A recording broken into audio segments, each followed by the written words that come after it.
Hi, this is Kara and I'm back with another Dollar Tree junk journal project. This one is using one of the canvas rectangles that you can buy.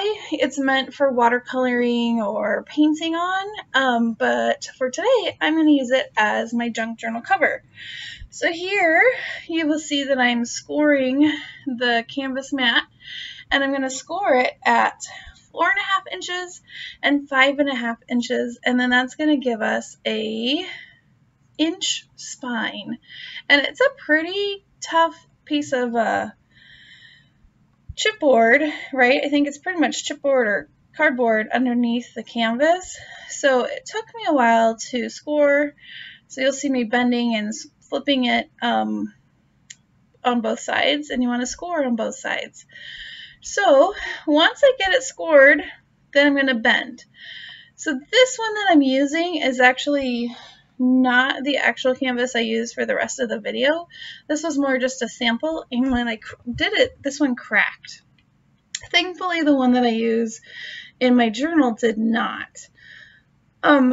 So just something you want to be aware of. To avoid the cracking, we could just cut that inch out, and then that could become the spine. But for this video, I really wanted to see what would happen if I just scored and folded over the canvas and made a small journal. So here it is. I folded it over. I was showing you it's kind of cracked a little bit. But then the one here in this video, or section of the video, is actually my original journal that I used, and this one didn't crack at all. So maybe it was just that particular canvas board. So here I'm ripping some book pages from the book, one of the books that I got from the Dollar Tree, and I'm just going to Modge Podge those on to the canvas. And my fan is on and it's blowing all of the papers away. But you'll also notice that I have two holes. I used my crocodile, whatever it's called, and punched two holes. I didn't need to do that yet. I could wait till the end. I think I did it just to kind of have an idea where the holes were so I wouldn't cover them with the paper. But something that you can also punch out and do later. And the cool thing about Modge Podge is they also sometimes carry it at Dollar Tree, so that's pretty cool.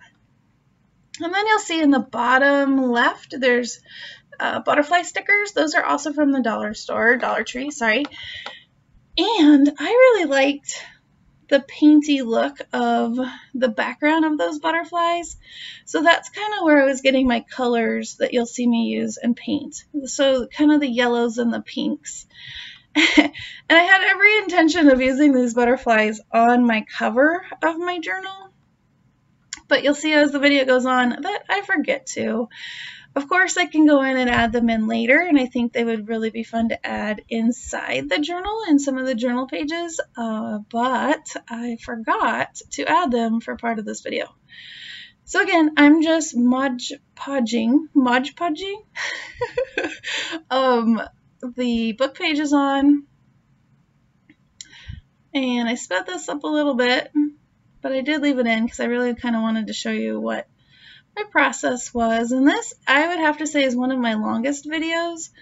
But hang with me. I thought about splitting it into videos, but I was like, no, it really kind of all needs to go together.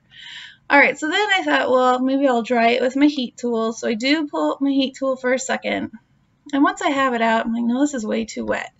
So I let this dry. I think I let it dry overnight, and then I came back the next day.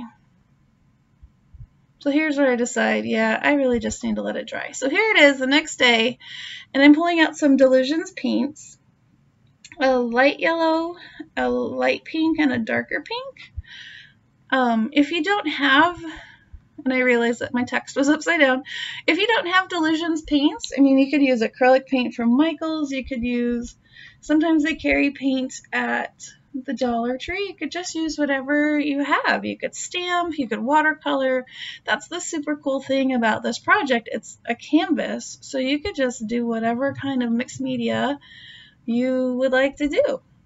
You could even just rip construction paper or scrapbook paper, Modge Podge it down, and call it a day.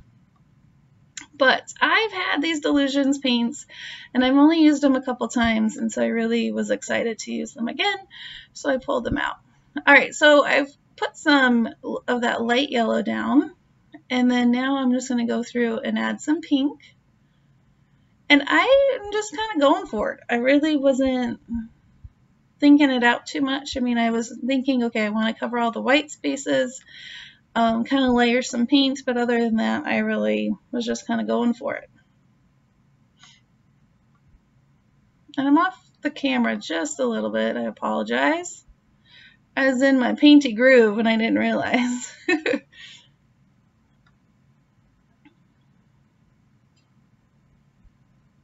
And then I'm also going to add some of the darker pink.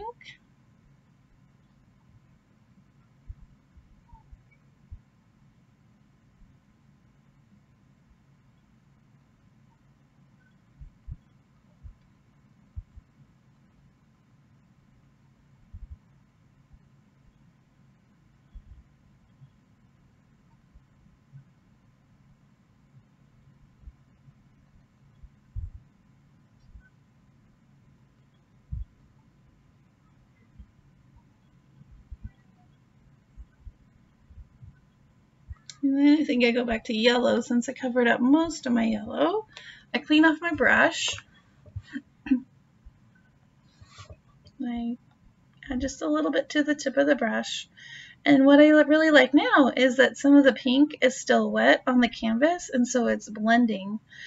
And that's a really cool effect. So here I also decide I'm going to start going horizontal because I've only been doing vertical marks.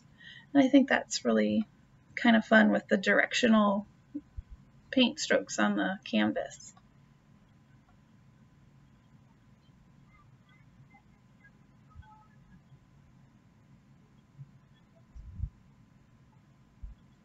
So this video it's taken me several times to finally get to this point of doing the voiceover. The very first time I had it ready to go, there was a huge thunderstorm here in Arizona, and our power went out. And I'm on my laptop, and my laptop was charged, but the power was out in the house, and my laptop was going, and I was trying to record the video, and then I just said, you know what, I just have to stop. So I stopped recording. It was crazy. It was one of the biggest monsoons we've had this season. And then time goes on, summer stuff was happening, and then and then today I go to try and do the voiceover again, and I wasn't thinking, and I thought, oh, I don't need all these files in this folder. I'm just going to delete them. Well, they happen to be all of the files, all of the video clips from this journal video. And I had already edited them and they were ready to go. So then now I had to go back, I added all the video clips and I had to edit them down, speed them up, mute them. And so this is about the third time that I've tried getting this video uploaded or ready to go. So I hope you like it. I hope it turns out okay. All right, so I was all done with the paint, and then I have a stencil in my stash. I think this is from Michael's, and I'm using a baby wipe, and I'm just pulling up some of the paint so that you can see the book pages underneath, and I think it looks pretty cool. And then I pull another stencil out of my stash, and this one has polka dots. I want to say it's a Tim Holtz one, but I could be wrong. This one has little polka dots, so I'm doing the same thing, using my baby wipe to kind of pull up some of the paint. And then there's numbers at the top of the stencil, and I decide to use the numbers on the top of the journal, and then I realize, oh wait, they're upside down. I just think that looks pretty fun, and it allows you to see the book pages underneath.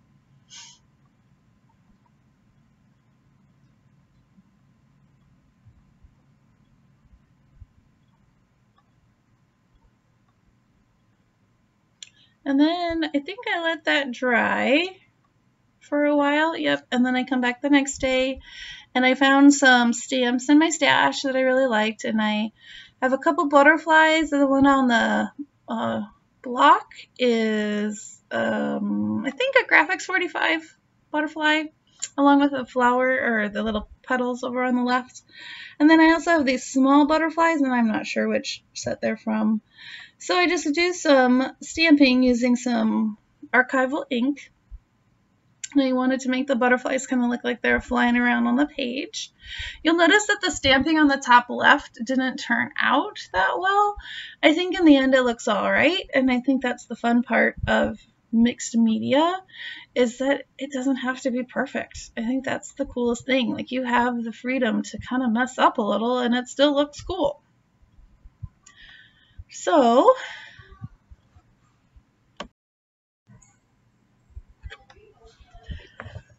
okay, so I do keep adding some stamping. This time I'm going to use the top of the flower.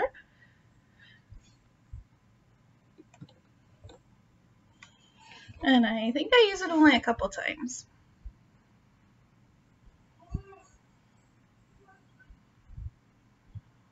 And then I set that aside and let it dry, and then I go to getting my paper ready. In my stash, I had this butterfly paper that I thought went perfectly with the cover and the butterflies. Excuse me. And I wanted it to kind of have a fold out.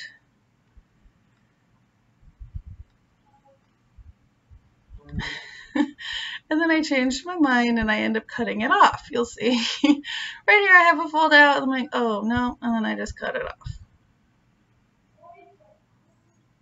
So there it is. And I just take some other papers, some that I had coffee dyed, some that aren't, and I kind of trim them up to fit the journal.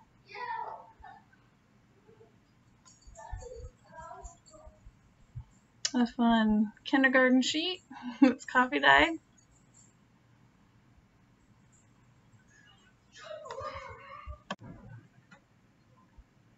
And then this piece is actually wallpaper. So I'm trimming the wallpaper down.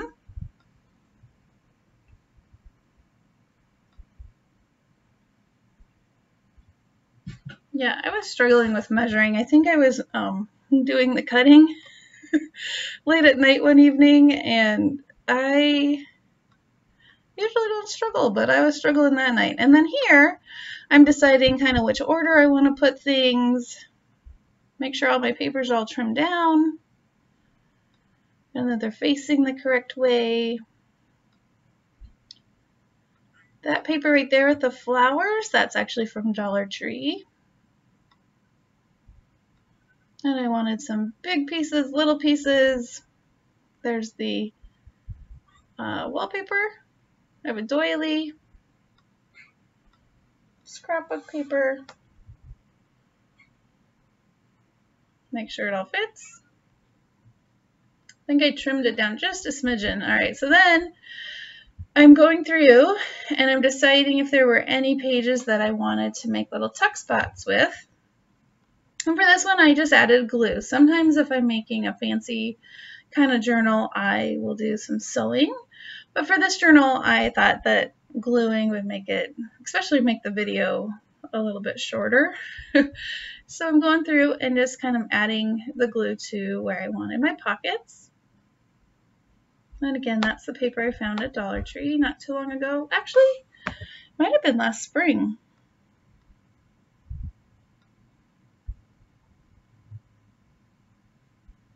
And then on this one, I also wanted a pocket, so I'm adding some glue here.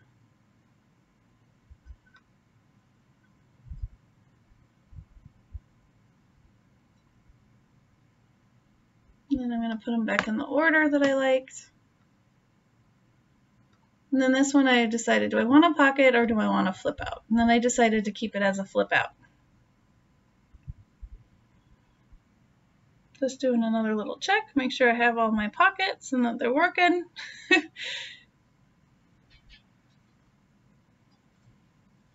And there we go. All right, the next step is binding this together. So for this one, I am making this signature removable from the actual journal. So if I wanted to do memory keeping or note keeping just with a signature, when I'm finished with it, I could take it out of the journal and then replace it with a new signature. You'll see what I mean. So it's more of like the traveler notebook kind of style in the end. So I'm getting my materials. I have an awl. That's that green tool that punches the holes. I have some waxed thread. I measured a piece of this little piece of scrap to the same length as the book page. And what I like to do is fold it in thirds if I'm only going to do a 3-stitch binding. And then I fold half of that in half and then the other half. So then I get 3 holes. And then I can punch those 3 holes and I use that scrap piece as my guide. So then I'm getting some of the waxed thread. Just kind of guesstimating how much I needed. Make sure I have a couple lengths of the book. And then I'm going to thread my needle.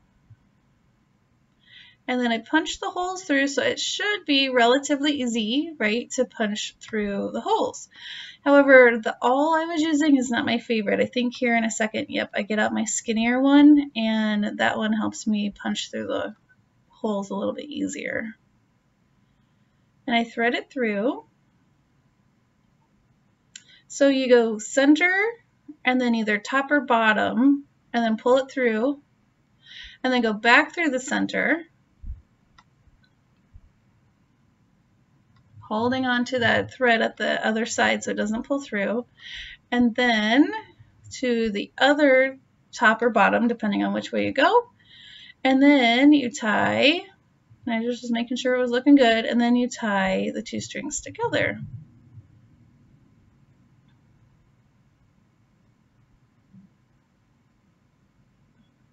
And then cut off your string. And there we go.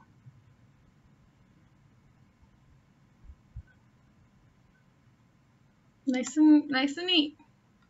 All right, so here is my canvas book cover, and I have this headband, also from Dollar Tree, and I just put that around the outside of the journal, kind of like a traveler's notebook, and then it fits in the center.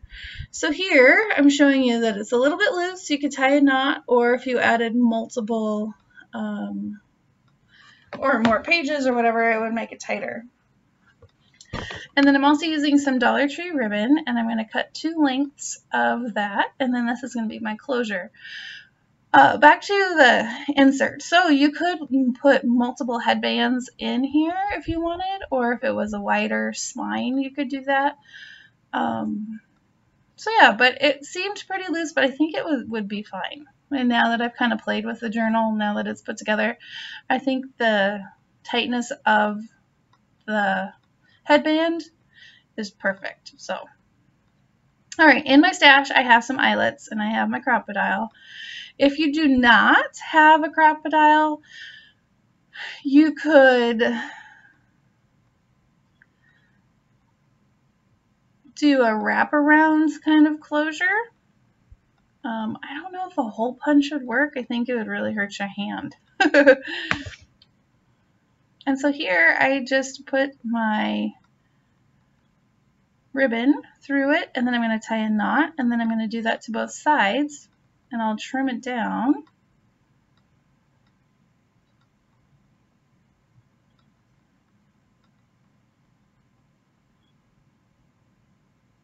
And you want to make sure that your knot is big enough so that it won't pull through the cover.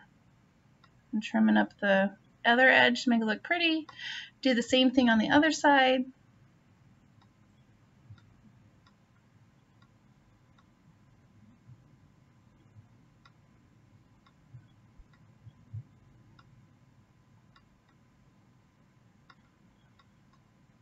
And then after this, I'm going to put my insert back in, tie a bow, and that's pretty much the journal. Super fun, using Dollar Tree items and some things from my stash to make a fun little traveler's notebook. At the end, I do have some pictures still pictures to kind of show you. Thanks so much for watching. If you have questions or comments, please leave them below. If you would like to see more junk journal videos, let me know. Dollar Tree videos, let me know. And have a crafty, wonderful day. Bye-bye.